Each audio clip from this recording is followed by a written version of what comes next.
2100चा हप्ता या अर्थसंकल्पात नाही।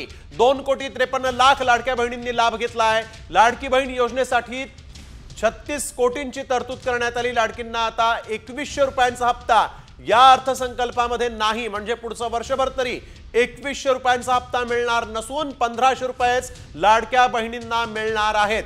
लाडक्या बहिणींचं या अर्थसंकल्पाकडे लक्ष लागून राहिलं होतं, परंतु या अर्थसंकल्पात लाडक्या बहिणींसाठी 2100 रुपयांची तरतूद करण्यात आलेली नाही। लाडकी बहीण योजनेवर 33,000 कोटी रुपयांचा खर्च झाल्याचं देखील अजित पवारांनी सांगितलेलं आहे आणि लाडक्या बहीण योजनेसाठी 36 कोटींची तरतूद केल्याचं देखील त्यांनी म्हटलेलं आहे। लाडक्या बहिणींना मात्र 2100 रुपये मिळतील असं निवडणुकांपूर्वी महायुतीच्याकडून सांगण्यात आलं होतं, परंतु या अर्थसंकल्पात तशी कुठलीच तरतूद करण्यात आलेली नाही। एक सगळ्यात मोठी आणि महत्त्वाची बातमी लाडक्या बहिणींसाठी, राज्याच्या तमाम लाडक्या बहिणींचं सध्या या अर्थसंकल्पाकडे लक्ष लागून राहिलं होतं, त्यामुळे लाडक्या बहिणी यांना मात्र यंदा 2100 रुपये मिळणार नाही असं सध्या तरी दिसतंय।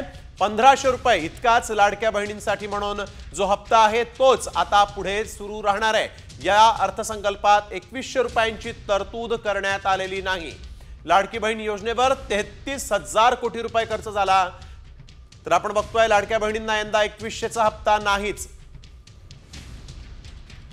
लाडकी बहीण योजनेसाठी 33,232 कोटींचा खर्च झालाय। लाडक्या बहिणींसाठी यंदा 36,000 कोटींची तरतूद अर्थसंकल्पात करण्यात आली आहे। लाडकी बहीण योजनेचा 2,53,00,000 महिलांनी लाभ घेतलाय। 24 लाख महिलांना लखपती बनवण्याचं उद्दिष्ट ठेवण्यात आलेलं आहे।